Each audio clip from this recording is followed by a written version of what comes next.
की हदीस सही है। मुल्ला अली कारी कहते हैं कि इस हदीस के बहुत ज्यादा तुरुक है, यानी कई सनदों से हदीस आई है, इसको किसी ने ज़ईफ नहीं कहा।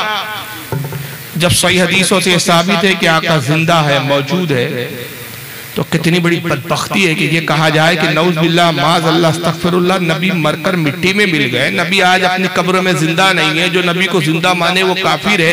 एक तरफ तुम ये अकीदा पेश करते हो, दूसरी तरफ तुम्हारी किताबें बोलती है कि खाना पकाने आए हैं, उर्दू सीखने आए हैं, तो पहले अपने दोगलेपन को तो दूर कर लो। तो हर मदरसा मदरसा नहीं होता, हर इल्म नहीं होता, मदरसे फितनों के सबब भी बनते हैं, इल्म मुज़िर भी होता है। इसलिए हमारी जिम्मेदारी है कि हम ये भी देखें कि हम किस मदरसे से वाबस्ता है। ये मदरसा बदअकीदों का है कि अहले सुन्नत का है? यहाँ से फारिग होने वाले आशिक रसूल निकलने वाले हैं कि गद्दार रसूल निकलने वाले हैं? ये देखना भी हमारी जिम्मेदारी है, क्योंकि जब गद्दार रसूल के मदरसों से कोई पढ़ के निकलता है तो फिर वो तौहीन कैसी करने पे आबादा हो जाता है। आइए मैं इसकी झलक आपके सामने यहाँ पेश कर रहा हूँ। बल्कि यहाँ तक कहा गया है, औज़ु बिल्लाह, मैं कहता हूँ ये तो शेख अब्दुल कादिर जिलानी का ये शेर हो ही नहीं सकता। लेकिन अपने नादानों ने, अपने जालिमों ने किस तरह से शेख अब्दुल कादिर जिलानी को बदनाम किया। कहते हैं कि शेख अब्दुल कादिर जिलानी फरमाते हैं कि रायतु बिलादिल्लाह जमा कग़रदलतिन अला हुक्म इत्तिसाली। इसको रोक दे, रोक की कब्र पर आया तो मैंने देखा कि मूसा अपनी कब्र में खड़े हैं और नमाज पढ़ रहे हैं। क्या तुम्हें ये हद तवातुर तक पहुंची हुई हदीस नहीं मिली? कौन सा मुहद्दिस और मुफस्सिर और आलिम जिसने इस हदीस को कहीं ना कहीं किसी न किसी किताब में जगह ना दी हो? इस हदीस के तवातुर पर, इस हदीस के पर इज्मा है, मुत्तफक अलैह हदीस है। क्या का फरमाते अल अंबिया अहयाउन फी कुबूरिहिम युसल्लून, अंबिया अपनी कब्रों में जिंदा होते हैं और नमाज पढ़ते हैं। हर नबी कब्र में जिंदा है और क्या करता है? नमाज पढ़ता है। तो हदीस तो कह रही है कि हुजूर जिंदा है, लेकिन एक तरफ तुम्हारा अकीदे का दोगलापना कि तुम कह रहे नहीं नबी तो मरकर मिट्टी में मिल चुके हैं मां से। एक और मौलवी साहब को देख लीजिए, ये हैदराबाद के, ये क्या कहते हैं जनाब? मेरे नबी मोहम्मद अरबी सल्लल्लाहु अलैहि वसल्लम अपने आप को शिफा नहीं दे सकते। नबी सल्लल्लाहु अलैहि वसल्लम के बारे में मैं कहूंगा आपके सामने कि नबी मुहम्मद सल्लल्लाहु अलैहि वसल्लम, रसूल मुहम्मद सल्लल्लाहु अलैहि वसल्लम, उनकी कब्र मुबारक में जिंदा नहीं। जब हमारे नबी मोहम्मद सल्लल्लाहु अलैहि वसल्लम उनकी कब्र मुबारक में जिंदा नहीं है, तो फिर दूसरे उम्मती जिंदा है, फिर कैसे जिंदा हो सकते हैं? नहीं है। नबी अपनी कब्र में जिंदा नहीं। और उससे पहले बदबख्त ने और बदतरीन जुमला बोला जिस पर अल्लाह की लानत हो इस खबीस पर। कहता है कि नबी अपने आप को शिफा नहीं दे सकते, यानी अपनी जात को खुद अपने आप से फायदा नहीं पहुंचा सकते। ये खुलेआम गुस्ताखियां होती है, लेकिन हमारी कौम की बेहिसी का ये आलम है कि हमारी कौम कहती है नहीं यार किसी को बुरा नहीं कहना चाहिए, ये बुरा ना कहना चाहिए और बुरा ना समझना चाहिए कि ये नौबत है कि आज हम जुल्म का शिकार हैं और आज हम पर जालिम मुसल्लत कर दिए। जब हमने हक और बातिल के इम्तियाज को ही खत्म कर दिया, तो ये अल्लाह का वादा है कि जब कोई कौम हक और बातिल के इम्तियाज को खत्म कर देती है, जालिमीन हम उनके ऊपर मुसल्लत कर देते हैं। तो फिर शिकायत क्यों है? हमें तो अपने आप का जायजा लेना चाहिए। नबी अपने आप को फायदा नहीं पहुंचा सकते। और मैं ये कहूंगा, ये बदबख्त कहता है कि नबी पाक सल्लल्लाहु अलैहि वसल्लम, मोहम्मद सल्लल्लाहु अलैहि वसल्लम खुद अपनी कब्र में जिंदा नहीं है। और जब नबी जिंदा नहीं है तो फिर और कोई उम्मती जिंदा हो सकते हैं। और उम्मत से मुराद क्या है? औलिया इकराम। हम तो मानते हैं गौसे आजम भी अपनी कब्र में जिंदा है, ख्वाजा गरीब नवाज भी अपनी कब्र में जिंदा है। हर वली के बारे में हम यकीदा रखते हैं कि वली अपनी कब्र में जिंदा है, मौजूद है, हमारे हालात से वाकिफ पर सुन रहा है। लेकिन ये तो नबी पर ही हमला कर रहे हैं। आइए सिर्फ एक हदीस में पढ़ देता हूं क्योंकि बड़ी बेहतरीन फजीलत वाली हदीस है और उस हदीस को मैं आपको स्क्रीन पे दिखा भी देता हूं। सियाह सित्ता की किताब में हदीस मौजूद है, सुनाने इब्ने माजा है आपके सामने, छपी भी इन्हीं के यहाँ दारुस्सलाम सऊदी अरब का नुस्खा है। हदीस नंबर 1637 है, किताबुल जनाइज है। 1637 नंबर की हदीस, बाब किताबुल जनाइज। अन अबी दरदा काला काला रसूलुल्लाह सल्लल्लाहु अलैहि वसल्लम अक्सरुस सलाता अलैया यौमुल जुमुआ। अबू दरदा रज़ी अल्लाह ताला अन्हु रिवायत करते हुए कहते हैं कि अल्लाह के रसूल सल्लल्लाहु ताला अलैहि वसल्लम ने इरशाद फरमाए, लोगों जुमे के दिन मुझ पर खूब खूब दुरूद शरीफ पढ़ा करो। रोजाना दुरूद पढ़ो, लेकिन जुमे के दिन क्या करो, ज्यादा पढ़ो, मुझ पर दुरूद खूब पढ़ो, जितना पढ़ सकते हो दुरूद पढ़ो जुमे के दिन। फ़अन्नहु मशहुदुन तशहुदुल मलाइका, इसलिए कि जुमे का वो खास दिन है कि इसमें बहुत बड़ी तादाद में फरिश्ते मेरी बारगाह में हाजिर होते हैं। रोजाना फरिश्ते कितने आते? सुनाने दारमी, इमाम दारमी की हदीस की किताब है जो इमाम बुखारी के उस्ताद इमाम दारमी कहते हैं रोजाना सुबह 70,000 फरिश्ते आते हैं हुजूर के रोजे पर, और शाम में 70,000 यानी 1,40,000 फरिश्ते रोजाना आते हैं। और एक फरिश्ता हुजूर के रोजे पर हुजूर की मजार की ज़ियारत के लिए एक बार आता है, कयामत तक दोबारा आना नसीब नहीं होगा। फरिश्तों की तादाद इतनी है, मगर जुमे के दिन आका कहते हैं कि ज्यादा दुरूद पढ़ोगे फरिश्तों की तादाद बढ़ जाती है। फ़इन्ना अहदन लन युसल्लिया अलैया इल्ला उरिदत अलैया सलातु हत्ता यफरगा मिनहा। और आका फरमाते तुम में से जब कोई शख्स मुझ पर दुरूद भेजता है, ये फरिश्ता वो दुरूद मुझ तक पहुंचाता रहता है यहां तक कि पढ़ने वाला खुद फारिग हो जाए। यह हदीस का बड़ा खास जुमला है। जब तक दुरूद पढ़ने वाला दुरूद पढ़ता है तो वो दुरूद क्या होता है, मुझ तक पहुंचता है। कौन पहुंचाता है, कौन बताता है हुजूर को? फरिश्ता। इस हदीस की शरह करते हुए इमाम काजी अयाज रहमतुल्लाह अलैह अपनी किताब अश-शिफा में बड़ी प्यारी एक हदीस लाते हैं। उस हदीस को इमाम इब्न अब्दुल बर मुस्तदुल बज़ार के अंदर नकल करते हैं। उसी हदीस को इमाम बैकी शाइबुल ईमान में नकल करते हैं। बहुत सारे मुहद्दिसीन इस हदीस की शरह में एक दूसरी हदीस लाते हैं कि ये फरिश्ता, वो दूसरी एक हदीस आती है कि जब फरिश्ता हुजूर को उम्मती का दुरूद पहुंचाता है तो किस तरीके से पहुंचाता है। और यहाँ फजीलत देखे आका की, हुजूर की हयात को मुलाहिजा करते हैं। आका फरमाते हैं कि मेरा उम्मती जब दुरूद पढ़ता है तो वो फरिश्ता मुझ पर दुरूद कैसे पहुंचाता है। यूं नहीं कहता कि या रसूलल्लाह आपके एक उम्मती ने दुरूद भेजा है, क्योंकि फिर उम्मती तो करोड़ों अरबों है, पता कैसे चले किस उम्मती ने भेजा है। तो आका कहते हैं कि वो मेरे उस उम्मती का नाम बताता है, उसके बाप का नाम बताता है, जिस जगह से दुरूद भेजा वो जगह बताता है। और जब वो भेजता है तो यूं कहता है अल्लाह के रसूल सल्लल्लाहु अलैहि वसल्लम मोहम्मद फारूक खान रज़वी ने, जो इंडिया के इलाका महाराष्ट्र नागपुर का रहने वाला है, हुजूर इस वक्त बिहार की सरजमीन पर लाहबा गांव में मौजूद है। लाहबा गांव में एक मजलिस में बैठ के मोहम्मद फारूक इब्न अब्दुल गफ्फार ने आप पर दुरूद भेजा है। आका कहते हैं जब वो जगह, नाम, बाप का नाम, इलाका ये सब बताता है तो वो मेरा उम्मती जिसका नाम फरिश्ता लेता है मेरी निगाहों के सामने होता है, और मैं अपने उस उम्मती को ऐसे जानता और पहचानता हूं जैसे बाप अपने बेटे को पहचानता है।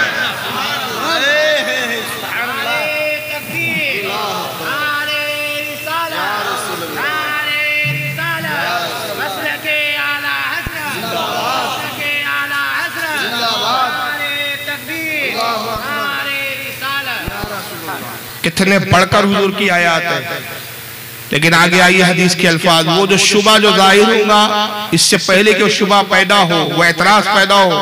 हजरत अबू दरदा कहते हमने पूछ लिया, काला कुल तो बादल मौत, हमने कहा अल्लाह के नबी आप अभी हयात है तो दुरूद सुनते हैं, फरिश्ता पहुंचाता है, क्या मौत के बाद भी आप दुरूद सुन पाएंगे, मौत के बाद भी अपनी उम्मती को पहचान पाएंगे? काला व बादल मौत, फरमाया हाँ हाँ मौत के बाद भी यही कैफियत होंगी। क्या वजह है?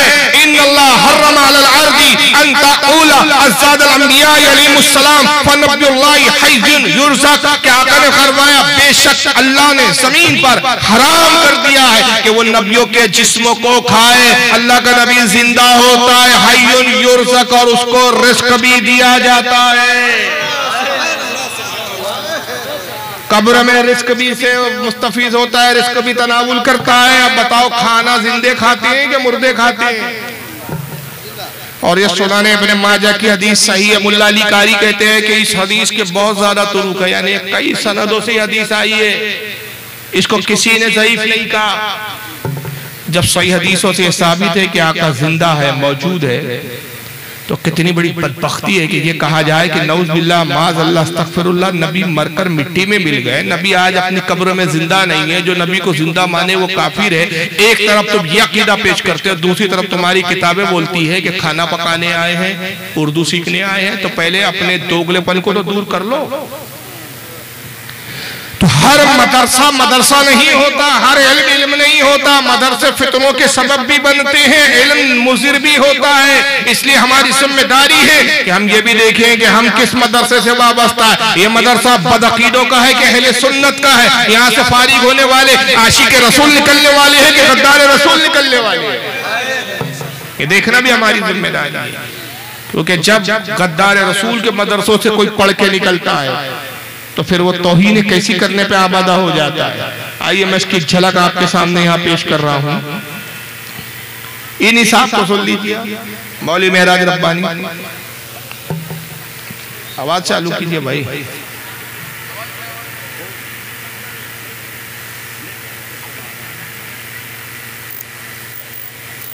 अरे लैपटॉप का आवाज सो रहा है कि भाई?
भेजो, और किस दिन भेजो मुझे बताओ। जुमे के दिन आप लोग नमाज के बाद दुरूद सलाम भेजते हैं कि नहीं भेजते? भेजते हैं ना? जरा इस पर इन मौलवी साहब का तफसीरा सुन लीजिए। मर गए ये मरकर मिट्टी में मिल चुके हैं। भाई जब ये जुमले नबी के लिए कहना जायज है तो इनके लिए कहना क्यों ना जायज है? जानते हैं कौन है ये साहब? मौलवी ताहिर गया, अभी मरकर मिट्टी में मिल गए, हड्डियां भी इनकी सुरमा हो गई होगी अब तक। इनका ये ऑडियो है बहुत पुराना, जरा सुनिए क्या बदतमीजी कर रहा है। और आज मस्जिदों का हाल यही हो रहा है। अब बच्चे ही नहीं, बड़े बूढ़े जवान भी वहां शोर करते, और शोर भी अजीब टाइप का शोर होता है। देखने में मालूम होता है कि बड़ा अच्छा काम हो रहा है, लेकिन वो अंदर से इंतहाई गलीज काम है। आजकल टेस्ट करने के लिए डॉक्टर लोग बताते पाखाना पेशाब टेस्ट कराकर रिपोर्ट लाओ। तो अब जिसको पाखाना टेस्ट कराना है तो टेस्ट जहां होता है वहां जाकर पाखाना थोड़ी फिरता है। जहां पेशाब टेस्ट होता है वहां बैठकर पेशाब थोड़ी करता है, वो तो पॉलीथिन में बंद करके ले जाता है। अब ये पॉलीथिन में बंद है तो बेवकूफ आदमी, नादान आदमी समझता है कि लगता है इसमें कोई हलवा हुआ जा रहा है। अभी तो पैक है ना, जब खुलेगा तब पता लगेगा कि खुशबूदार है कि बदबूदार है। इसी तरीके से कुछ चीजें देखने में मालूम होती हैं कि बहुत पैक है और बड़ा शानदार लेबल है इस पर लगा हुआ। ये शोर शराबा नहीं है, हंगामा नहीं है, लेकिन ये लेबल वाला जो पॉलीथिन है ये फट जाएगा क़यामत में, और वहां जब इसका पोल खुलेगा तो इसकी बदबू महसूस होगी। ये जो मस्जिदों में दरूद और सलाम चीख चीख कर माइक लगाकर शोर हंगामा करके लोग पढ़ते हैं, देखने में मालूम होता है कि वो ये तो दरूदे पाक है, हालांकि वो पाक नहीं है, नापाक है। ये पॉलीथिन जब फटेगा क़यामत में तब समझ में आएगा। वो हलवा नहीं है, वो गिलाजत है, ये नापाक है। ये पोलोथिन जब फटेगा कयामत में तब समझ में आएगा। वो हलवा नहीं है, वो गिलाजत है, नापाकी है। और आप ये दुरूद और सलाम के बारे में इनका तफसीरा कि मस्जिद में जो इज्तिमाई तौर पर मिलकर जो शोर हंगामा हो जाता है, दुरूद और सलाम पढ़ते हैं, तो कहते हैं ये हंगामा बर्पा करते हैं और ये समझते हैं कि बहुत अच्छा काम करते हैं। अब अगर मजमूई तौर पर पढ़ना हंगामा है तो इन बदबक से पूछना चाहिए कि हज के मौके पर यहाँ तो चंद लोग मिलकर दुरूद और सलाम पढ़ते हैं एक आवाज में, हज के मौके पर तो लाखों लोग एक आवाज में कहते हैं लब्बैक अल्लाहुम्मा लब्बैक, लब्बैक ला शरीका लक लब्बैक इन्नल हम्दा वन निअमता लक वल मुल्क। तो ये जो तलबिया पढ़ते हैं लाखों लोग मिलके पढ़ते हैं, ये शोर हंगामा नहीं होता? ये भी तो शोर हंगामा है। और उसकी मिसाल उसने इतने घटिया तरीके से दी, कहा कि आदमी जब बीमार होता है तो डॉक्टर कहता है पाखाना पेशाब चेक कराने के लिए लाओ, तो आदमी वो पाखाना पेशाब चेक कराने के लिए क्या करता है, हॉस्पिटल में थोड़ी पाखाना पेशाब करता है, घर आके पेशाब करता है, पाखाना करता है और एक अच्छी सी पॉलीथीन में प्लास्टिक की थैली में वो ले जाता है। तो बेवकूफ आदमी देखकर समझता है कि इसमें हलवा है। ऐसा बेवकूफ आदमी देवबंदी हो सकता है, सुन्नी तो नहीं हो सकता। इसलिए कि हमारे यहाँ जब हलवे एक दूसरे को दिए जाते हैं तो बर्तनों में, डिब्बों में दिए जाते हैं, प्लास्टिक की थैलियों में नहीं दिए जाते हैं। और सुन्नियों को तो हलवा मिलता ही रहता है, मिलादुन नबी में हलवा खाते हैं, अभी शबे बारात गई उसमें हलवा खाया, गौसे पाक की 11वीं आएंगी उसमें हलवा खाएंगे, बेशुमार मौके होते हैं हलवा खाने के, वहां भी हलवा खाता नहीं है, नादीदा देखता रहता है, पॉलीथीन जा रही है, कोई ले जा रहा है तो हलवा तो नहीं जा रहा। जिसको मिलता नहीं उसी की बोलते ना बिल्ली की नजर से चिड़ो।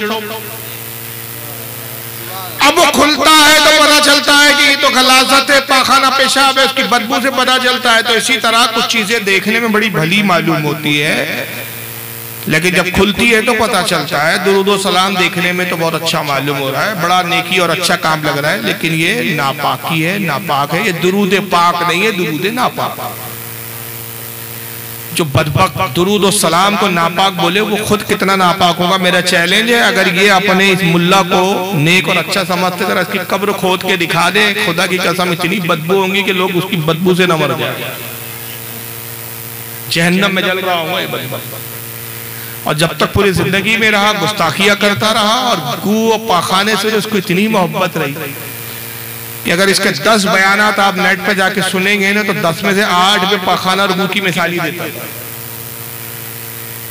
पता नहीं जब जाता था तो दिन भर उसी को देखता रहता था, क्या करता था अल्लाह जाने, क्यों मोहब्बत। ये आपके बिहार कटिहारी में मुनाजरा हुआ था, याद है? मैं एक मुनाजरे की तरफ इशारा कर रहा हूँ, आप ही का ये इलाका है कटिहार। मुफ्ती मुतुर रहमान साहब का इससे मुनाजरा हुआ था, याद है आपको? कुछ लोग होंगे भी, आप गए थे ना? 2 या 3 दिन हुआ था वो। उस मुनाजरे के बाद ये नागपुर आया, इसके देवबंदियों ने बुलाया जश्न फतह मनाने के साथ, बिहार से मुनाजरा जीत कर आया। हमने पोस्टर छापा था वहां पर कि भाई झूठ बोलना बंद करो। उस वक्त ये वीडियो इंटरनेट का इतना आसान नहीं था, सीडी आती थी, सीडी हमारी पहुंची नहीं थी। हम लोग अपनी सीडियों के लिए परेशान थे कि भाई हुआ क्या रियल में, और यहाँ लंबी लंबी छोड़ रहा है, 2 दिन का जलसा था। हमने पोस्टर निकाल दिया कि भाई यहाँ मुनाजरा करो। और उस वक्त हमारे नागपुर की एक अजीम शख्सियत जिंदा थी, हयात थी, मुफ्ती आजम महाराज हजरत मुफ्ती मुजीब अशरफ साहब किबला रहमतुल्लाह ताला। उनके नाम से पोस्टर निकाला गया, उन्होंने, उनकी तरफ से हमने पोस्टर निकाला, उन्होंने कहा, उसमें लिखवाया कि साहब मैं मुनाजरा करने के लिए तैयार हूँ, आए हो तो हमसे भी करके जाओ, पता तो चले तुम्हारी औकात कितनी। तो मुनाजरा तो नहीं किए इन्होंने, हम रद्द किया, और रद्द करके वहाँ खिल्लियाँ उड़ा रहा, मजाक उड़ा रहा। तो मजाक उड़ाते उड़ाते उसने ये एक वाकया बयान किया, कहा कि ये जो बरेलवी लोग होते हैं ना, ये बिदअती लोग, ये अपने जो है बुजुर्गों की कब्रों पे फूल डालते हैं, इत्र डालते हैं। पता है क्यों डालते हैं? अपनी अवाम से कह रहा है, जानते हो क्यों डालते हो? असल में होता ये है कि ये फातिया देते हैं, और फातिया के बारे में इनका अकीदा ये है कि खाना इनके मुर्दों को पहुंचता है। हलवा खिलाते हैं अपने मुर्दों को, हलवा बेचते हैं, बिरयानी बेचते हैं, खाने बेचते हैं, गोश्त बेचते हैं, और अकीदा है कि मुर्दे इनके खाते हैं, मुर्दों को पहुंचता है। तो जब इनके मुर्दे को पहुंचता है तो मुर्दा खाता है तो हकता भी है, हकता है तो कब्रों में पाखाना ही पाखाना हो जाए, कब्र से बाहर तो जा नहीं सकता। तो कब्र में बदबू आने लगती है, तो इनको डर होता है कि ये बदबू अंदर की बाहर ना आ जाए, तो ये इतनी छिड़कते जाते हैं। बदबू दबाने के लिए। उस पर चादर ढाप लेते हैं, चादरों पे चादरें डालते हैं कपड़े की ताकि बदबू बाहर ना आए, गुलाब के फूल डालते हैं, पत्तियां डालते हैं, इत्र छिड़कते रहते हैं। उसका मजबा भी हंस रहा और ये भी बेगारा था। बहरहाल ये मुनाजरा तो नहीं किया, उस वक्त चला गया। उसके कुछ ही अरसे बाद हमने मुफ्ती मुत्तुर रहमान साहब की तारीख ली और उनको नागपुर बुलाया, फिर जवाबी जलसा हुआ और इसने 2 दिन में जितनी बकवासात की थी उसके भी जवाब दिए गए। सीडी भी आम की गई, वहां पर लोगों को सीडी भी दी गई कि असल में मुनाजरे में हुआ क्या क्या। तो मैं खुद उस जलसे में मौजूद था और निजामत मई कर रहा था। तो हुजूर मुफ्ती मुजीब अशरफ साहब की बिला रहमा मुफ्ती आजम महाराष्ट्र ने हुक्म दिया कि मैं चाहता हूं कि ये जो पाखाने वाला जो इसने कहा है मज़ारों के बारे में बुजुर्गों की, इसका जवाब आप दीजिए। वो हमारा देना मुनासिब नहीं है और जवाब ज्यादा कुरान हदीस इससे दलाइल से नहीं देना है। जैसा एतराज है उसी अंदाज में जवाब चाहिए और ये जवाब आप ही दे सकते हैं, हमारा देना मुनासिब नहीं। मैंने कहा ठीक है हुजूर मैं दे दूंगा। मैंने 2 से 3 मिनट में जवाब दिया। जवाब सुनना है आपको? क्या क्या जवाब सुनना है? मैंने कहा मौलवी साहब सबसे पहले तो आपने झूठ कहा, हमारी किसी किताब में नहीं लिखा है कि ये खाना मुर्दे को पहुंचता है। जब तुम्हारे नजदीक अल्लाह ही झूठ बोल सकता है तो तुम झूठ बोले तो कौन सी ताज्जुब की बात है? तुम्हारे मौलवी ने तो लिखा अल्लाह भी झूठ बोल सकता है, तो तुम हम पे झूठ बोलोगी? चैलेंज है कि हमारी किसी सुन्नी आलिम की, मोतबर आलिम की, जिम्मेदार मुस्तनद आलिम की किसी किताब में जुमला दिखा दे कि हमारे किसी आलिम ने कहा कि फातिहा में जो हम खाना देते हैं या बेचते हैं या रखते हैं ये मुर्दे को पहुंचता है। याद रखिए खाना नहीं पहुंचता, सवाब पहुंचता है। खाना फुला को पहुंचा तो हम कहते हैं अल्लाह जो भी खिलाया जाएगा पिलाया जाएगा, जो कुछ पढ़ा गया, जो कुरान की तिलावत की गई, जो कुछ रखा गया, इन सब का सवाब फुला बुजुर्ग को पहुंचा। सबसे पहले तुमने झूठ बोला। चलो अगर थोड़ी देर के लिए मान लो कि नहीं चलो खाना पहुंचता है, हमारा यही अकीदा है, चलो तुमने कहा मंजूर है हमें, मगर मौलवी जी पूरी बात आपको मालूम नहीं, मुर्दा हमारा है, डिटेल हमें हमारे पास है, तफसीलात हमारे पास है, तुम्हारे पास थोड़ी है। बेशक हमारे मुर्दे को खाना भी पहुंचता है, हमारा मुर्दा खाना भी खाता है, खाना खाने के बाद पखाना भी करता है, मगर अपनी कब्र में नहीं करता। हम तो साल भर अपने मुर्दे को कुछ ना कुछ भेजते रहते हैं। शब बारात में भेजते हैं, 11वीं में भेजते हैं, 12वीं में भेजते हैं, मुहर्रम में भेजते हैं, कूडों में भेजते हैं, मुतअद्दिद मौके होते हैं और ये सारे मौकों के बाद बरसी भी मनाते हैं, उसमें भी हम भेजते हैं। तो हमारे मुर्दे को तो हम भेजते रहते हैं, हमारा मुर्दा खाता रहता है। तुम वहाबड़े तो अपने मुर्दे को कुछ भेजते ही नहीं हो, तो बाजू में तुम्हारा मुर्दा भूख के मारे मुंह फाड़े पड़ा रहता है, हमारा मुर्दा उसी के मुंह में हक देता है।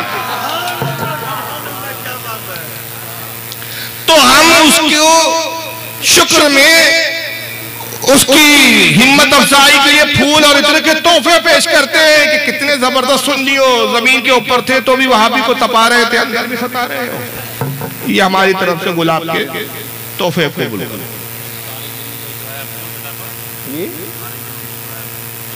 अब वो दोगला धर्म है, एक कुछ है एक तरफ कुछ, लेकिन बहरहाल देखिए इसको गू गोबर से बड़ी मोहब्बत है। पता नहीं इसका क्या ताल्लुक था। चिरकिन करके शायर गुजरा है, मुझे तो लगता है इसी का कोई बाप आप रहा होगा, उसी की नस्ल से ना हो।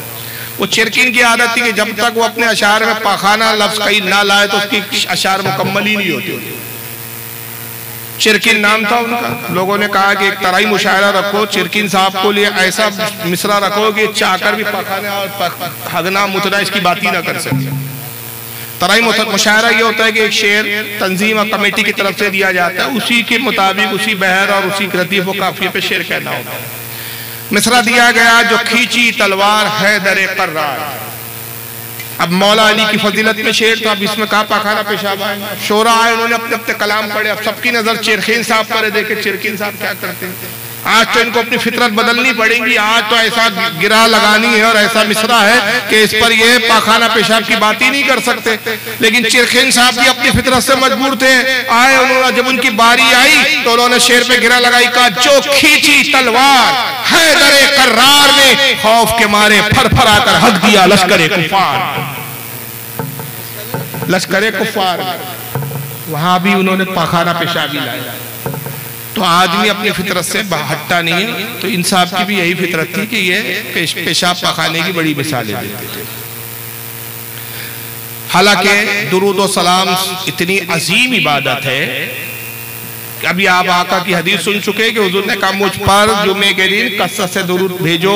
और एक दूसरी रिवायत में आका सल्लल्लाहु अलैहि वसल्लम फरमाते तुम में से जब कोई मुझ पर एक मर्तबा दुरूद भेजता है, अल्लाह ने एक फरिश्ता ऐसा पैदा किया जिसके 70,000 पर है, 70,000 मुंह है, 70,000 ज़बानें हैं। हर जबान से अलग अलग मुख्तलिफ जुबानों में वो अल्लाह की तारीफ और तौसीफ बयान करता है, तस्बीह और तहलील बयान करता है। जब तुम में से कोई एक दुरूद भेजता है, अल्लाह उस फरिश्ते से कहता है नूर के दरिया में गोता लगा। वो फरिश्ता नूर के दरिया में गोता लगाता है, बाहर निकलता है, अपने 70,000 परों को झटकता है। अल्लाह जाने कितने बेशुमार लातादाद कतरे उसके परों से गिरते हैं। वो अल्लाह के रसूल कहते हैं कि हर पानी के कतरे से अल्लाह एक फरिश्ते को पैदा करता है और वो फरिश्ता पैदा होने के बाद अल्लाह की तारीफ और तौसीफ में मशगूल हो जाता है, इबादत में मशगूल हो जाता है। जितने फरिश्ते पैदा होकर इबादत में मशगूल होते हैं, कयामत तक अल्लाह ताला उन तमाम फरिश्तों की इबादत का सवाब मेरे उस उम्मती के नामे अमाल में लिखता है जिसने मुझ पर एक मर्तबा दुरूद पढ़ा था। यानी सवाब की कोई इंतहा नहीं। लेकिन क्या करे कि इन बदबख्तों को इसकी तौफीक ही नहीं है। अब इन साहब को सुन लीजिए, बात मुर्दार जिंदगी चल रही थी हमारी, तो अभी तक तो ये था कि भाई ठीक है रसूलुल्लाह को आप जिंदा नहीं मानते, ये एक अपना इल्मी इख्तिलाफ हो सकता है। इल्मी इख्तिलाफ है कि आप दलाइल से करते, लेकिन क्या किया जाए कि ये दलीलों से बात नहीं करते बल्कि छिचोरेपनों से बात करते हैं। जरा इन साहब को सुन लीजिए।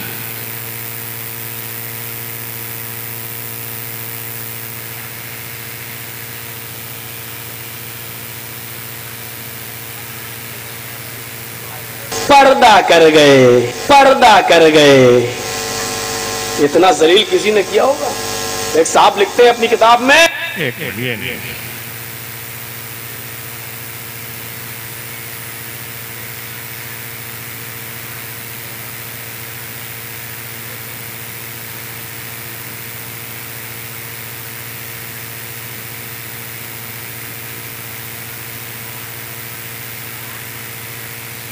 तुम उसको पुकार, अरे साहब मर गया मत कहना, तौहीन हो जाएगी। पर्दा कर गए, ये बड़ी अच्छी इस्तिलाह निकाली हमारे भाइयों ने, पर्दा कर गए। अरे पर्दा किसको कहते हैं? वो इस दुनिया से गुजर गए। अरे अल्लाह के बंदे, उसी को तो हम मौत कहते हैं। नहीं नहीं, मरे नहीं है, पर्दा कर गए। पर्दे का माना क्या हुआ? पर्दे का माना यह हुआ कि वो जिंदा है लेकिन हमारी आंखों से ओझल हो गए। हमारी आंखें इस दुनिया में देख रही हैं, हमारी आंखों से ओझल हो गए का मतलब इस दुनिया से ओझल हो गए। हाँ, इस दुनिया से ओझल हो गए। अरे उसी को तो हम कहते हैं वो दूसरी दुनिया में चले गए। नहीं नहीं नहीं, वो इस दुनिया में ओझल नहीं, पर्दा कर गए। तुम कितना ही अच्छा लक़ब ले लो, पर्दा कर गए। जिंदा हैं, बाहयात हैं, पर्दा कर गए, विसाल कर गए, वफात कर गए, कुछ भी कहो, उनको जिंदा साबित करने के लिए कितने ही अच्छे अलकाब से तुम पुकार लो, लेकिन हकीकत यह है कि जनाबे मोहम्मद रसूलुल्लाह इस दुनिया में मौजूद नहीं है। अगर है तो मुझे बताओ, अहले हदीस का ये गुनाहगार बंदा मोहम्मद रसूलुल्लाह से मिलने के लिए जाएगा, मुझे एड्रेस दो, मुझे पता बताओ कि जिंदा है तो कहां है, किस जगह है, कहां मिलेंगे, मैं जाऊंगा। मैं उनको अपने घर पे बुला के अपना गुलाम नहीं बनाऊंगा कि जब चाहो अपने घर पे बुला लो, जब चाहो 2 बजे बुला लो, मर्जी चाहे तो 12 बजे बुला लो, मर्जी चाहे तो 10 बजे बुला लो। हम उनको अपने घर पे बुलाना गवारा नहीं करेंगे। मेरा घर इस लायक नहीं कि हम आका को बुलाएं। हम उनको अपने घर पे बुलाना गवारा नहीं करेंगे। मेरा घर इस लायक नहीं कि हम आका को बुलाएं। हमें बताओ कि मेरा नबी कहां है, किस जगह है। तुम जाओ या ना जाओ, कम से कम पूरे हिंदुस्तान में भीख मांग के और चंदा करके, पूरे हिंदुस्तान में भीख मांग के और चंदा करके हम जरूर आका से मिलने के लिए जाएंगे। कि बड़े लोगों से मिला जाता है, बड़े लोगों को नौकर बना के अपने घर पे बुलाया नहीं जाता है। बताओ तो सही कि वो कहां है, बताओ तो सही कहाँ है रसूलुल्लाह। हम जाएंगे भीख मांग के, चंदा जमा करके जाएंगे, अपने जेब से खर्चा करके नहीं जाएंगे। उस वक्त भी भीख मांगेंगे, भीख मांगने की इतनी आदत पड़ी हुई है। ये रसूल से मिलने तो नहीं जा सके, जेल जरूर चले गए। और किस केस में गए थे वो आपको मालूम है, अब उस पर क्या तबसरा करेंगे।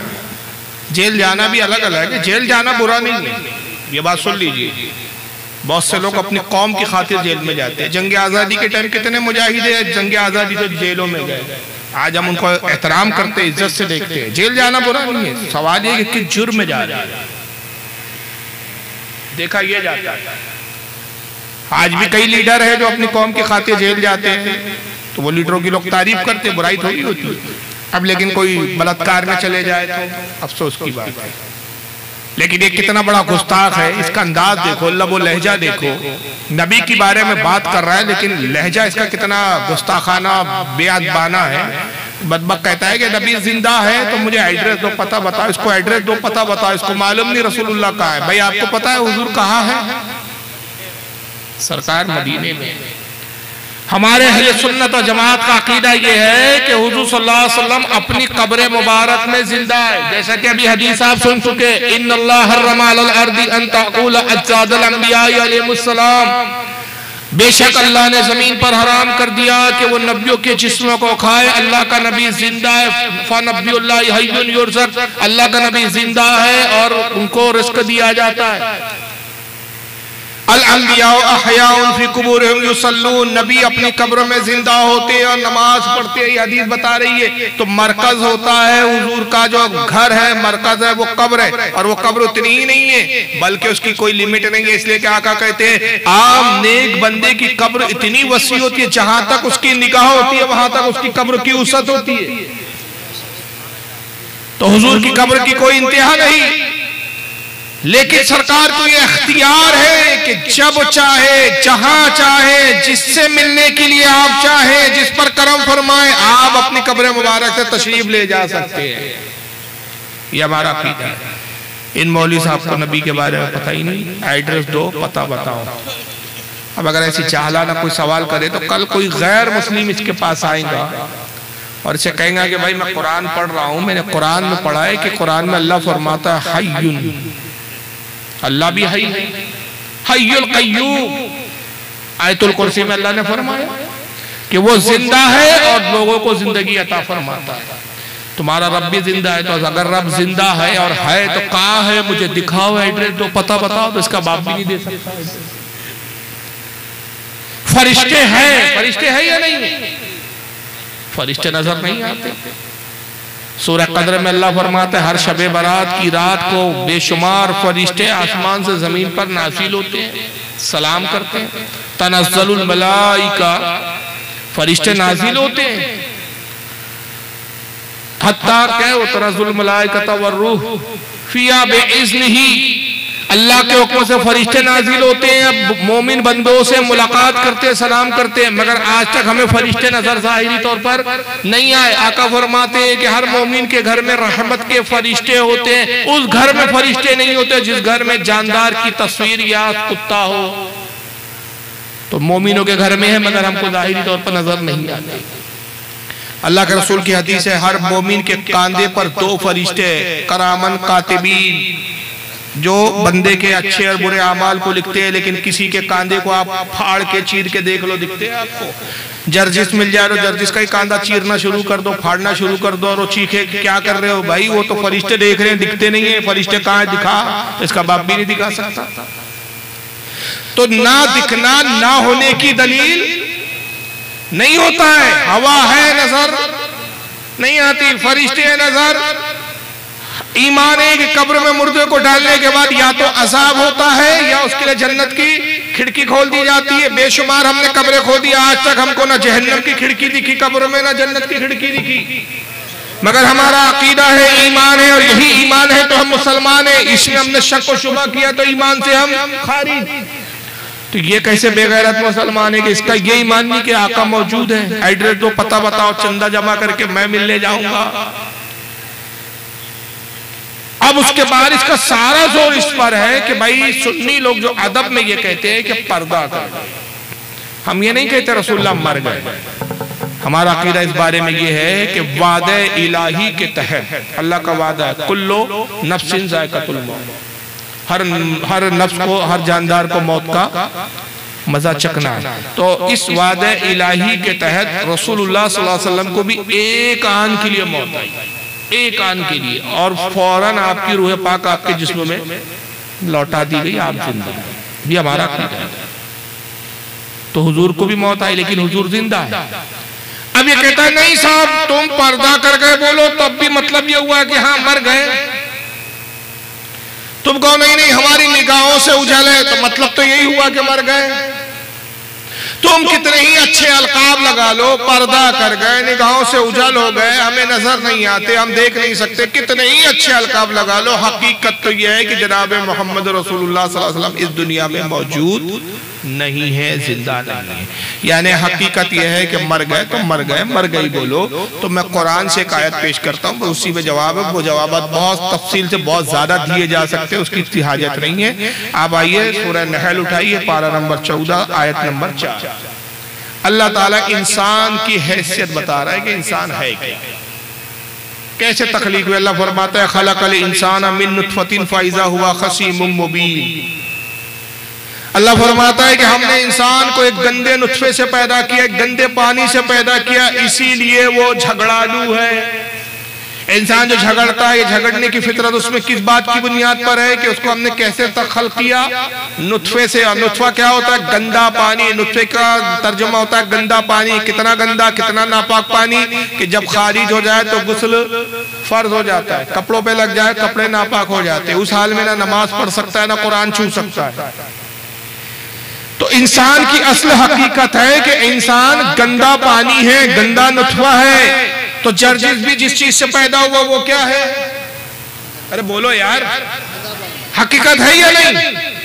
क्या इसका इनकार कर सकता है? जर्जिस भी नुत्फा है, गंदा पानी है। तो जब ये जलसे में आए तो इसका अलाउंसर यूं कहे हजरात रास्ता दे, गंदा नुत्फा चला आ रहा है, गंदा पानी चला आ रहा है।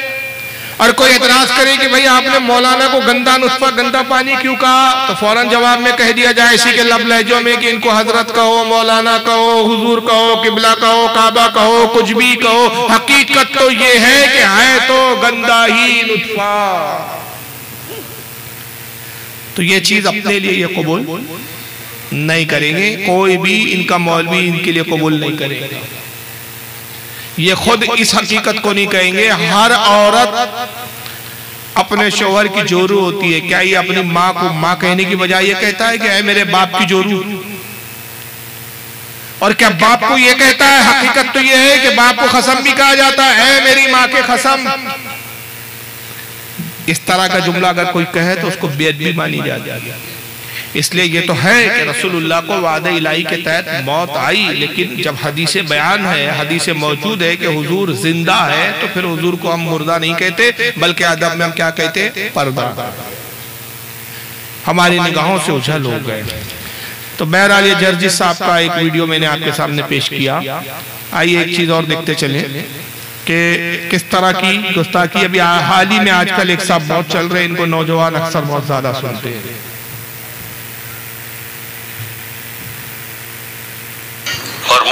इसका नाम है मिर्जा अली इंजीनियर। जानते हैं आप इसको? नेट से जो जुड़े हुए वो लोग जानते होंगे। सुनिए। और मुझे मौलाना इसहाक साहब का वो जुमला हमेशा ये आयत पढ़ते हुए याद आता है। बाज़ तो वो फिल्मदी ऐसे जुमले बोलते थे जानदार। तो एक गुफ्तगू में उन्होंने फरमाया कि भाई जब तौहीद बयान होगी तो गुस्ताखी तो ऑटोमेटिकली हो जाएगी, क्योंकि तौहीद का मतलब ही यह है कि अल्लाह के सिवा कोई पैगंबर, कोई फरिश्ता, कोई बुजुर्ग, कोई बाबा, शाही कोई नहीं। तौहीद का तो मतलब ही यही है कि कोई इंसान अपना पेशाब भी नहीं रोक सकता, हाँ वो पैगंबर हो या हम इंसान हो। इंसान अपना पेशाब भी नहीं रोक सकता, हाँ वो पैगंबर हो या हम इंसान हो। एक मौलवी इसाक गुजरे जिसको ये अपना उस्ताद मानता है, गैर मुकल्लिद था, वो मर गया, बुड्ढा पाकिस्तान का था। उसका जुमला बयान करते हुए ये बदबक कहता है कि मौलाना इसाक साहब का जुमला मुझे बड़ा अच्छा लगता है कि वो कहा करते थे कि जब भी तौहीद बयान होगी तो ऑटोमेटिक अंबिया की गुस्ताखी होगी। सवाल ये पैदा होता है कि तौहीद का मतलब होता है अल्लाह की उलूहियत, अल्लाह के एक होने, अल्लाह की इबादत के लायक होने, उस पर अल्लाह की तारीफ बयान करना। नारे तकबीर, नारे तकबीर, नारे रिसालत, नारे रिसालत, उलमाए अहले सुन्नत, उलमाए अहले सुन्नत, पीरे तरीक़त, रहबरे राहे शरीयत, हुजूर सैयदी शाह मुहम्मद अशरफ, हुजूर सैयदी शाह मुहम्मद अशरफ, नारे तकबीर, नारे रिसालत। कुर्सी लाइए, कुर्सी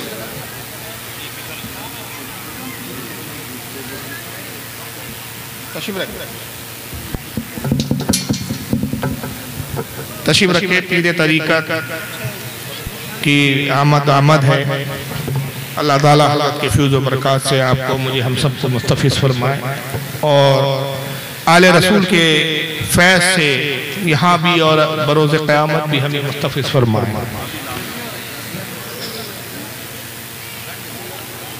बस 2-4 मिनट की बात है, उसके बाद फिर इंशाल्लाह मैं बिल्कुल इख्तितामी मंजिल पे चल रहा हूँ। उसके बाद फिर पीरे तरीक़त का भी मुआइज़े हसना से आपको और हमको मुस्तफ़िज़ होना है। तो मिर्ज़ा अली ये कह रहा है कि मौलाना इसा कहा करते थे कि जब तौहीद बयान होगी तो ऑटोमेटिक पैगंबर की गुस्ताखी होगी। ये एक अजीब खुद गुस्ताखी है अपने आप में।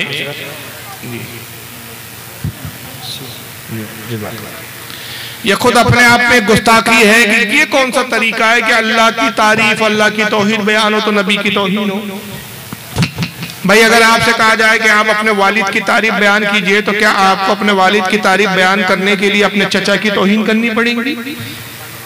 कहा जाए कि भाई दादा की तारीफ बयान कीजिए तो क्या आप अपने दादा की तारीफ बयान करेंगे तो अपने वालिद की तौहीन करेंगे? ये कौन सा अंदाज? कुरान अज़ीम में कोई एक ऐसी जगह है कि जहां अल्लाह ताला ने अपनी तौहीद का इज़हार किया, अपनी तारीफ तौसीफ बयान की तो माज़अल्लाह, बल्कि नबी की तारीफ में खुद अल्लाह की तौहीद की तारीफ है, खुद रब की तारीफ है। इसलिए कि जब नबियों की तारीफ की जाती है, नबियों के कमालात का इज़हार किया जाता है तो खुद ब खुद ये बात ज़हन में आ जाती है कि जब नबी को अल्लाह ने बनाया, अपने अंबिया को नबी ने अल्लाह ने भेजा, तो जब ये अंबिया की ये शान व अज़मत है तो इनके बनाने वाले परवरदिगार आलम की क्या शान व अज़मत होगी। सुभान अल्लाह। तौहीद तो ये है कुरान अज़ीम में कि अल्लाह ने तौहीद के मिसालें और जिक्र नहीं किया। एक ऐसी कोई मिसाल ये मिर्जा बदबक पेश कर सकता है कि जहां अल्लाह ने अपनी तौहीद का इज़हार करते हुए किसी नबी की तौहीद की हो। अल्लाह ने अपनी तौहीद का जब इज़हार किया तो यूं फरमाया, क्या तुम उस अल्लाह पर ईमान नहीं लाते जिसने आसमान बनाए और ऐसे आसमान बनाए कि बगैर सुतूनों के उसको कायम किया? कोई सुतून नहीं, कौन थामे हुए आसमान को? तुम्हारा परवरदिगार आलम। जब से बनाया तब से वैसे ही है, ना इसमें कोई दरार है, ना कोई शगाफ है, ना इसमें कोई पेवंद है, ना इसके रंग में कोई तगय्युर और तब्दीली है। तो निगाह उठा और आसमान को देख, तेरी निगाह आसमान को देख कर थक कर जमीन की तरफ लौट आएगी और तू अल्लाह के बनाए हुए आसमान में कोई ऐब ना निकाल सकेगा। क्या रब तबारक व तआला ने अपनी तौहीद और अपनी शान इस तरह बयान नहीं की कि मैं आसमान से तुम्हारे लिए पानी बरसाता हूँ और इसी पानी से जब तुम बीज जमीन पे डालते हो ये सब्जा उगाता है, ये बीज से दरख्त निकालता हूँ, दरख्त में फल पैदा करता हूँ, फल में बीज होते हैं, फिर हर बीज से मैं दरख्त पैदा करने की ताकत और कुव्वत रखता हूँ। मैं वो हूँ जो जिंदे से मुर्दे को निकालता हूँ, मुर्दे से जिंदे को पैदा करता हूँ। मैं तुम्हें रिस्क देता हूं। मैंने जमीन तुम्हारे लिए फर्श बनाई, आसमान को मैंने तुम्हारे लिए शामियाना बनाया। ये सारी कायनात का थामने वाला मैं हूं, सारी कायनात का निजाम मैं चला रहा हूं। क्या तुम आसमानों पे गौर नहीं करते? क्या तुम सितारों पे गौर नहीं करते? कितनी जगह अल्लाह ने अपनी शान बयान की। यहाँ तो कहीं भी किसी कुरान के आयत में हमें नहीं मिला कि अल्लाह अपनी तारीफ बयान करते करते नबी की तौहीन कर रहा हो, माज़अल्लाह। लेकिन ये बदबख्त मिर्जा के बकवासात देखिए। आप कहता है कि जब अल्लाह की तारीफ होती है तो नबी की तौहीन तो हो ही जाती है। ये बोली असल में तक़वतुल ईमान। ये हकीकत में अपने मौलवी और अपने बुजुर्गों की पैरवी करते हैं और हमें कहते हैं कि हम तो कुरान और हदीस मानते, हम किसी बुजुर्ग को नहीं मानते, इससे बड़ा कोई झूठ नहीं है। तक़वतुल ईमान में मौलवी इस्माइल दहलवी ने तौहीद बयान करते हुए ऐसी बकवास बात की, कहा कि अल्लाह की शान बहुत बड़ी है, अल्लाह की शान के आगे चाहे मुकर्रब तरीन फरिश्ता हो और हर मखलूक चाहे छोटी हो या बड़ी, अब मखलूक में नबी भी आ गए, अंबिया भी आ गए, औलिया भी आ गए, उलमा भी आ गए, आप मैं सब मखलूक है। रब के सिवा जितनी अशिया जितनी चीजें सब मखलूक है, का जितनी भी मखलूक है चाहे छोटी हो या बड़ी, अल्लाह की शान के आगे चमार से ज्यादा जलील है। माज़अल्लाह,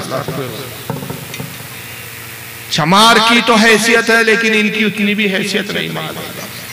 ये वही बोली है जो मिर्जा बोल रहा है कि अल्लाह की शान बड़ी है, उसके सामने तो नबी कोई शय ही नहीं, कोई चीज ही नहीं। और बेबसी का ये आलम है कि नबी हो चाहे कोई भी हो, अपना पेशाब भी नहीं रोक सकते। ये बिल्कुल सरी तौहीन है अंबिया इकराम की, रसूलुल्लाह की तौहीन है कि अपना पेशाब नहीं रोक सकते। यानी जाहिल के नजदीक अगर कोई अपना पेशाब रोक ले तो क्या माज़अल्लाह वो खुदा की जात में शरीक हो गया।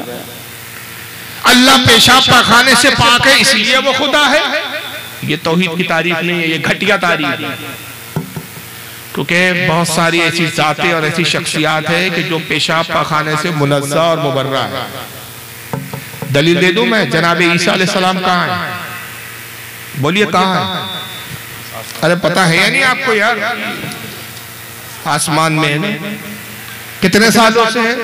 हमारे नबी से 600 साल पहले आसमान में उठाए गए और हुजूर से लेकर हम तक 1450 साल, 14 पकड़ ले, 2000 साल से आप आसमान में और 2000 साल से ना आपने पेशाब किया है ना पाखाना किया। तो पेशाब पाखाना तो रोके हुए हैं, तो क्या माज़अल्लाह तेरे नजदीक अगर पेशाब पाखाना ईसा ने रोक लिया तो वो खुदा हो गए? क्या ये तो तौहीद की तारीफ है? हजरत इदरीस अलैहिस्सलाम का जन्नत में वो हजरत ईसा से भी पहले है और जिस्म के साथ है, रूह के साथ नहीं, जिस्म के साथ है। और जन्नत में ना पेशाब है ना पखाना है। और खुद अगर हमारे आका की बात करें, इमाम गज़ाली रहमतुल्लाह ताला अलैह फरमाते हैं कि अल्लाह के नबी सल्लल्लाहु अलैहि वसल्लम को जो मेराज हुई, तो ये पूरी मेराज का अरसा कितना है? फरमाते हैं कि इसकी हकीकत तो कोई नहीं जानता अल्लाह रसूल के सिवा, मगर अगर तखमीना निकाले, अगर हम इस पर कयास करें कि हदीसों में जो जिक्र आया है कि जन्नत के दरवाजों की चौड़ाई इतने साल की रहा, जन्नत की इतनी वसअत, जन्नत इतनी बड़ी, आसमानों की मोटाई 500 साल की रहा, दो आसमानों के दरमियान 500 साल का फासला, अगर हम सारी चीजों को जोड़ते जाए तो इमाम गज़ाली कहते हैं कि एक तखमीना है, एक अंदाजा है कि हुजूर सल्लल्लाहु अलैहि वसल्लम की ये पूरी मेराज का सफर तकरीबन 7 लाख साल बनता है। ये पूरा अरसा कितने लाख साल का है? 7 लाख साल। ये भी तखमीना है, एग्जैक्ट फिगर नहीं है, ये एक अंदाजा है। तो 7 लाख साल हुजूर मेराज के सफर में रहे, 7 लाख साल आप मेराज करते रहे, जन्नत भी देखा, दोज़ख भी देखा, अंबिया से भी मुलाकात हुई, फरिश्तों से भी मुलाकात हुई, फरिश्तों अंबिया से कलाम भी हुआ, और फिर लामकाम रब का दीदार किया, रब से भी कलाम हुआ। मगर इस पूरे अरसे में कोई रिवायत, कोई माइकल आल नहीं दिखा सकता कि हुजूर सल्लल्लाहु अलैहि वसल्लम ने पूरे सफर मेराज में कहां पेशाब किया। ये तो मिलेगा कि दूध पेश किया गया, आपने दूध को नोश फरमाया। ये तो मिलेगा कि जन्नत की नेमतें पेश की गई, आपने जन्नतों की नेमत को तनावुल किया। मगर एक रिवायत ज़ईफ से ज़ईफ मौजू भी रिवायत में मिलेगी कि हुजूर ने फुला मकाम पर पेशाब किया, फुला मकाम पर आपने पाखाना क़ज़ाए हाजत की, नहीं मिलेगा। क्या मतलब? आका सल्लल्लाहु अलैहि वसल्लम इससे मुनज़्ज़ह है। अगर रब चाहे तो अपने नबी को इन चीजों से दूर फरमा दे। आका पेशाब पाखाना इसलिए करते थे कि मोहताज, इसलिए नहीं, इसलिए किया कि हमें करने का सलीका और तरीका आ जाए। हुजूर खाने से भी पाक है। मेराज पर इतने तवील अरसे तक आप बगैर खाए पिए मेराज करते रहे। 2000 साल से ईसा अलैहिस्सलाम आसमान में, लेकिन न खाते हैं न पीते हैं, आसमानों में न खाना न पानी, बगैर खाए पिए आप वहां पर जिंदा जिस्म के साथ मौजूद है। आका भी चाहते तो खाए पिए बगैर भी आपकी हयात रहती, इसलिए कि आपकी हकीकत नूर है। नूर न खाने का मोहताज है न पीने का मोहताज है, मगर खाया क्यों, पिया क्यों? इसलिए कि हबीब तुझे बाज़ाहिर, हम बाज़ाहिर बशर बनाकर भेज रहे। हबीब तू खा, ताकि मेरे बंदों के लिए तू जो खाए वो हलाल हो जाए, और जिसको तू छोड़ दे वो हराम हो जाए, और जिस तरीके से तू खाए वो खाने का सलीका भी आ जाए और वो खाना सुन्नत भी बन जाए। आका ने हम पर कर्म करने के लिए तनावुल किया, हमें सिखाने के लिए खाया भी और पिया भी। लेकिन ये अजीब जाहलत है कि बदबख्त कहता है कि कोई शय ही नहीं है, अंबिया कोई चीज ही नहीं है। इनकी बेबसी का तो आलम यह है कि अपना पेशाब नहीं रोक सकते। मैं कहता हूं काश तेरे वाली साहब ने उस रात को अपने जज्बात को रोक लिया होता।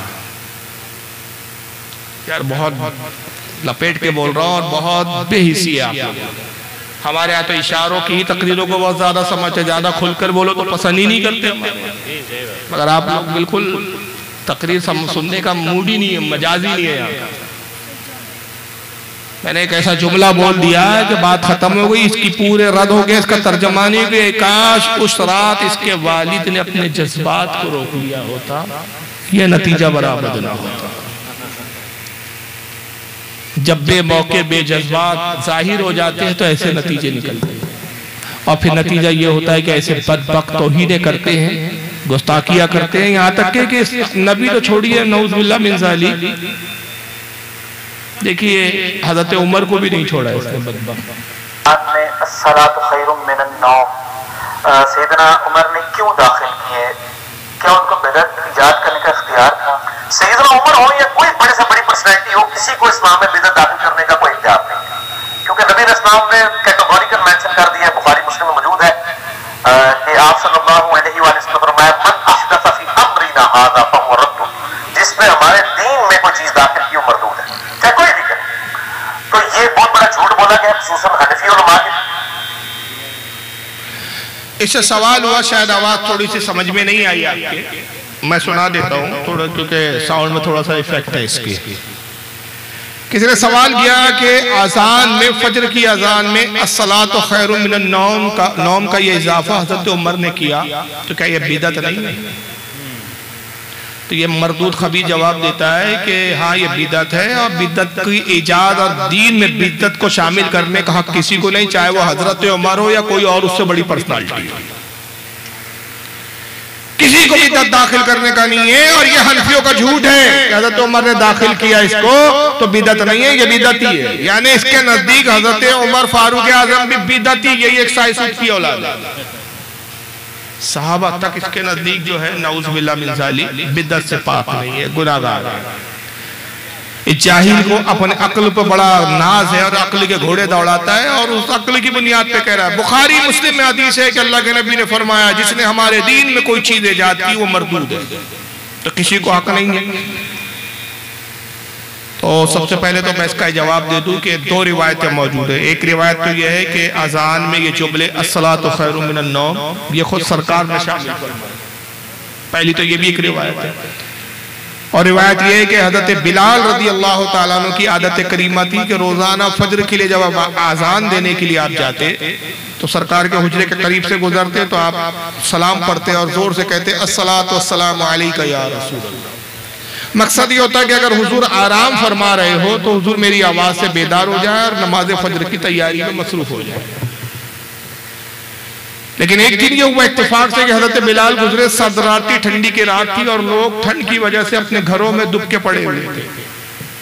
तो आप ये आवाज लगाते हुए जाते थे अस्सलातु खैरुम मिनन नौम, ऐ लोगों नमाज नींद से बेहतर है, नमाज दीन से बेहतर है। कहते जब हुजूर के हुजरे के करीब से गुजरे, सरकार अपने हुजरे पाक से बात तशरीफ लाए, कहा बिलाल ये क्या कह रहे हो? अर्ज के या रसूलल्लाह लोग ठंडी की वजह से अपने घरों में है, इसलिए मैं ये आवाज लगा रहा हूँ कि अस्सलातु खैरुम मिनन नौम, नमाज दीन से बेहतर है। हुजूर ने फरमाया ये बड़े उम्दा और बेहतरीन जुमले, इसको अपनी अजान में शामिल कर और फजर में ये जुमले शामिल। एक तो ये रिवायत है, और दूसरी रिवायत यह है कि हजरत उमर रज़ी अल्लाह ताला अन्हु के साथ यह वाक़या पेश आया कि उनके मौज़िन ने जुमले कहे, आपने फरमाया अज़ान में जुमले शामिल कर लो। अब अगर उस रिवायत पर हम भरोसा करें कि हजरत उमर ने इसको शामिल किया तो अब इसके बकौल बिदअत है, किसी को इख्तियार नहीं कि दीन में कोई नई बात ईजाद करे। तो बदबख्त को ये तो बुखारी की हदीस नजर आ गई कि जो हमारे दीन में कोई चीज लाए वो मरदूद है, मगर उसी बुखारी मुस्लिम में इस खबीस कोई हदीस नहीं मिली कि आका ने फरमाया अलैकुम बिसुन्नती व सुन्नतिल खुलफाए राशिदीन, तुम पर लाजिम है मेरी सुन्नत की पैरवी और मेरे बाद मेरे खुलफाए राशिदीन की पैरवी। और खुलफाए राशिदीन में है हजरत उमर दूसरे खलीफा, और आका ने उनके कामों को बिदअत से ताबीर नहीं किया बल्कि उसको भी सुन्नत करार दिया।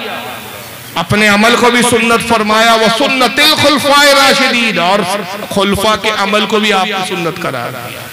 यही वजह है कि सहाबा ने कुछ नेक अमाल अपने जमाने में राइज किए, वो भी दीन का हिस्सा बन गए। आज वो भी हमारे लिए वाजिबुल अमल है। जैसे मिसाल के तौर पे तरावी जमात से पढ़ना, ये हजरत उमर का अमल है, इस पर सारी उम्मत का इत्तेफाक है। उसी तरह जुमे के दिन अज़ान सानी का इजाफा, चाहे अहले हदीस हो, चाहे देवबंदी हो, चाहे हम अहले सुन्नत हो, हर किसी की यहाँ आप देखिए जुमे की नमाज में 2 अज़ानें होती है। ये रसूल के ज़माने में नहीं हुई 2 अज़ान, एक ही अज़ान होती थी। हज़रत अबू बकर सिद्दीक के ज़माने में एक ही अज़ान थी, हज़रत उमर के ज़माने में एक ही अज़ान थी, उस्मान गनी ने अपने ज़माने में इसका इजाफा किया और वो आज तक उम्मत में राइज है। किसी ने इसको बिदअत नहीं कहा।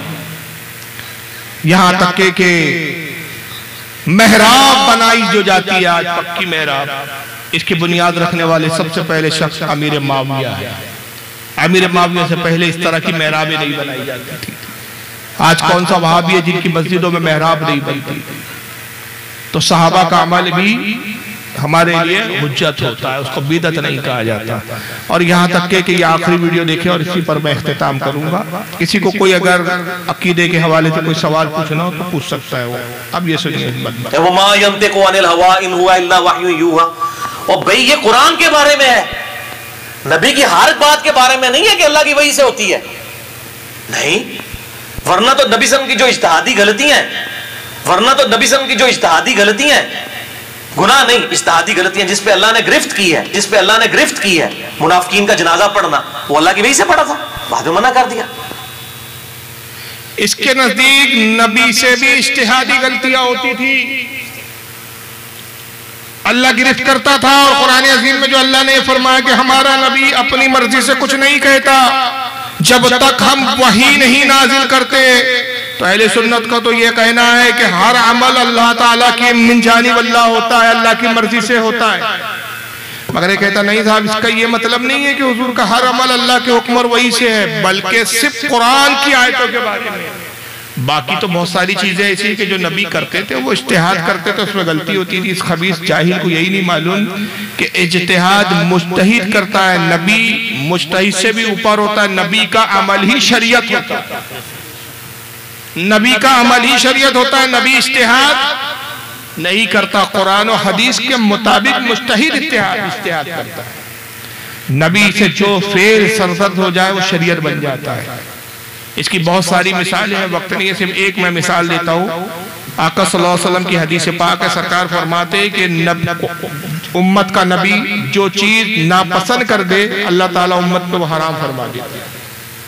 जिस चीज को पसंद फरमा ले अल्लाह उम्मत पर हलाल कर देता है, और जिस चीज को अल्लाह हराम करता है नबी के नापसंद होने की बुनियाद पर, उसमें नुकसान हो जाता है, नुकसानदेह चीजें रख दी जाती है।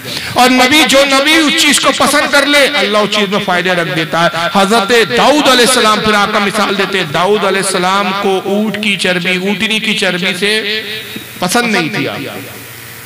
अल्लाह ने उस उम्मत पर, कौम बनी इसराइल पर ऊंट की चर्बी हराम कर दी। खाना भी हराम था और जाहिरी तौर पर, ऊपरी तौर पर भी उसका इस्तेमाल हराम है। आका सल्लल्लाहु अलैहि वसल्लम जब मबूस हुए, सरकार ने ऊंट की चर्बी को पसंद फरमाया और अपने सहाबा को कहा कि तुम ऊंट की चर्बी खा सकते हो। अब यह हुआ कि यहूदी जो ईमान नहीं लाए थे, यहूदी थे, बनी इसराइल से ताल्लुक था, वो ऊंट की चर्बी नहीं खाते रहे क्योंकि हजरत दाऊद ने हराम की थी, तब से हराम चली आ रही थी। अब जब आका ने अपने लिए हलाल की, अल्लाह ने भी उम्मत पर हलाल कर दी। साहबा ऊंट की चर्बी इस्तेमाल करते, मोटे ताजे और फराबा हो जाते, तंदुरुस्त हो जाते। यहूदियों ने देखा कि भाई मोहम्मद सल्लल्लाहु अलैहि वसल्लम के मानने वाले ऊंट की चर्बी खाते हैं तो ये ताजा मोटे हो जाते हैं, तंदुरुस्त हो जाते हैं, हम भी खाएं। जब यहूदियों ने खाना शुरू किया तो वो बीमार पड़ने लगे। उनको बड़ी हैरानी हुई, वो हुजूर की खिदमत में आए, कहा कि मोहम्मद ये क्या बात है, हमने देखा कि आपके असाब ऊंट की चर्बी खाते हैं तो मोटे ताजे हो जाते, तंदुरुस्त हो जाते, सेहतमंद हो जाते, हम खाते हैं तो हम बीमार हो जाते। आका मुस्कुराया, कहा क्या तुम्हारे नबी दाऊद ने अपने ऊपर इसको हराम नहीं किया था? कहा जब नबी किसी चीज को अपने लिए नापसंद कर ले वो उम्मत पर हराम हो जाती है, अल्लाह उसमें नुकसान रख देता है। नबी जब किसी चीज को पसंद कर ले वो हलाल हो जाती है, अल्लाह उसमें फायदे रख देता है। तुम्हारे नबी ने अपने लिए नापसंद किया, नुकसान रख दिया गया, अब मैंने पसंद किया, फायदा रख दिया गया। अब अगर तुम ऊंट की चर्बी से फायदा पाना चाहते हो तो मुझ पर ईमान लाओ, मुसलमान हो जाओ। ईमान लाने के बाद तुम अगर ऊंट की चर्बी खाओगे तो फायदा पाओ। तो नबी का अमली शरीयत होता है जनाब। सबसे बड़ी मिसाल तो यह है कि आका सल्लल्लाहु अलैहि वसल्लम ने, अल्लाह ने नमाज पढ़ के नहीं बताई, अल्लाह नमाज पढ़ने से पाक, इसलिए कि वो जिस्मानियात से पाक, वो इबादत करे, किसी की इबादत करे इससे पाक। अल्लाह ने इबादत का, नमाज का हुक्म दिया, वाक़िमुस्सलाह, कायम करो नमाज। अब नमाज कैसे पढ़ो ये अल्लाह ने नहीं पढ़ के दिखाई, अल्लाह पाक है, इससे आका ने पढ़ी और आका ने फरमाया सल्लु कमा रायतुमूनी सल्ली, नमाज ऐसी पढ़ो जैसे मुझे पढ़ता हुआ देखते हो। तब हुजूर ने जैसी पढ़ी वो फर्ज हो गई। हुजूर ने फजर की 2 पढ़ी, 2 फर्ज हुई। अगर हुजूर 4 पढ़ते तो 4 फर्ज हो जाते। हुजूर ने जोहर की 4 पढ़ी तो 4 फर्ज हो गई। अगर हुजूर 6 पढ़ लेते 6 फर्ज हो जाती। हुजूर ने जोहर में किरात खामोशी इख्तियार की, किरात जोर से नहीं की, वो नमाज सिर्री जो है सिर्री हो गई। आज तक खतीब खामोश है। सरकार ने असर की नमाज में किरात नहीं फरमाई, आहिस्ता से किरात की, आज भी आहिस्ता से की जा रही है। ईशा की नमाज में 2 रकात में किरात की, तीसरी में आपने खामोशी से किरात की, उसी तरह हो गई। जैसा नबी ने पढ़ा वैसा उम्मत पे वो चीज फर्ज हो गई। वरना कोई माई कलाल दिखा दे कि अल्लाह ने कहा हो, अल्लाह ने बताया हो, नबी ऐसे सजदा करो, ऐसा रुकू करो, ये करो।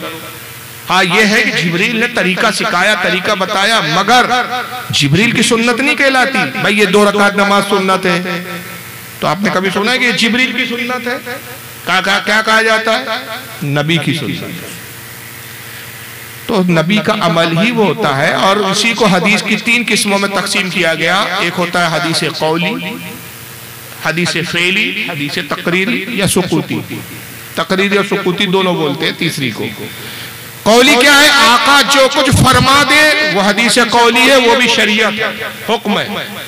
हुजूर किसी काम को करे, हदीस फेली है, वो भी शरीयत है। और हुजूर की मौजूदगी में कोई सहाबी कोई काम करे और हुजूर मना ना फरमाए, खामोशी इख्तियार करे, वो भी शरीयत है। तो हुजूर का अमल भी शरीयत, हुजूर का बोलना भी शरीयत, हुजूर का करना भी शरीयत, हुजूर की खामोशी भी शरीयत। तो नबी को इज्तिहाद नहीं करना पड़ता, नबी का अमल ही शरीयत होता है। ये जाहिल कहता है कि नबी से गलती हुई, और फिर मिसाल क्या देता है? अब्दुल्ला इब्ने उबई की नमाज जनाजा पढ़ाई हुजूर ने, जिस पर अल्लाह ने तंबी की। ये मर्दूद दिखा दे कहाँ तंबी की, बल्कि वाज़ेह तौर पर है कि अब्दुल्ला इब्ने उबई मुनाफिक जब मरा, अल्लाह के नबी